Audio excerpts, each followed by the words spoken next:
Hi guys, I'm making this video because I want to clear up a few things about what a relationship with Jesus truly means.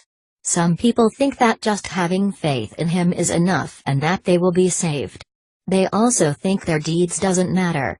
Guys, this is wrong. Deeds play a crucial part of your judgment. Your whole life is made up deeds, so basically when the time comes you will be judged according to your deeds, which are your life. I also want to refer this video to the non-believers and ask them why, if God isn't real, then you so strongly and bitterly are trying to make us believe that he is not real. I mean, if you were 100% sure that he is not real, you would not be arguing about it. You know. But let me tell you why you argue about him and his existence. Because somewhere deep inside of you, you know that he is real. And you know that by what you have done so far you are nowhere near to him, and also, and maybe this is biggest reason why you claim that you don't believe in him, is because of what the community and those around you will think of you. And you know that if you believe and you show your faith openly, most of them will consider you crazy, and you are just afraid of that.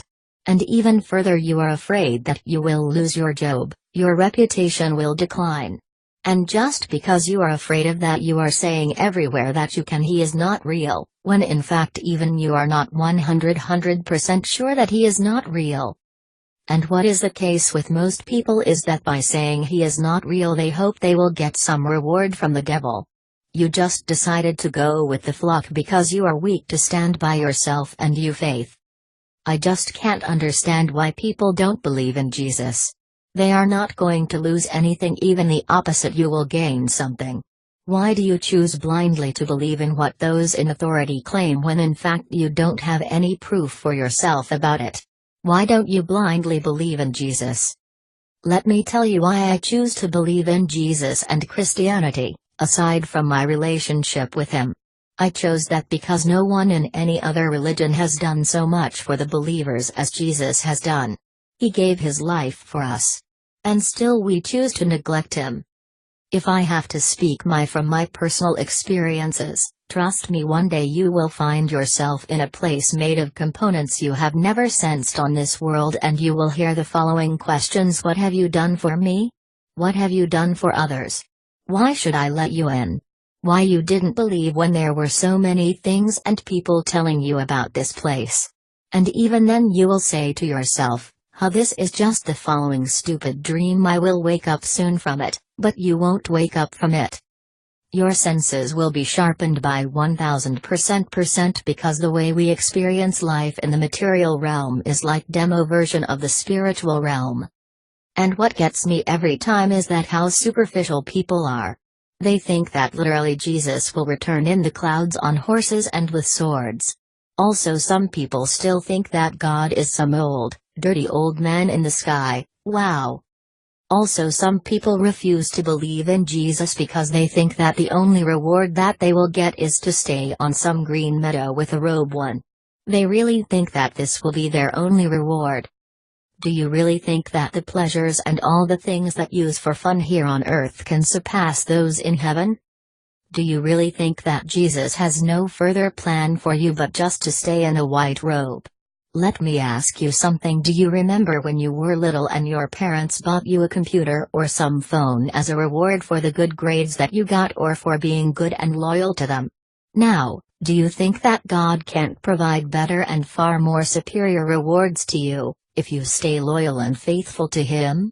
Let me remind you what Corinthians 2:9 says: no eye has seen, no ear has heard, no heart has imagined, what God has prepared for those who love him. Also, people are like, will there be computers in heaven where I can play games?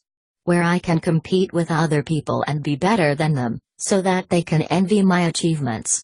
Wow, do you think that this way of thinking is divine and acceptable for heaven? Do you really think that things like envy, watching others being lower than you and feeling pleasure at that means that you know God? No, you don't, because there isn't any things in heaven like suffer, envy. You cannot enter the kingdom if you still have this attitude. You must build a relationship with Jesus. How? Well, pray to him every day, but not just from your mouth but also from your heart.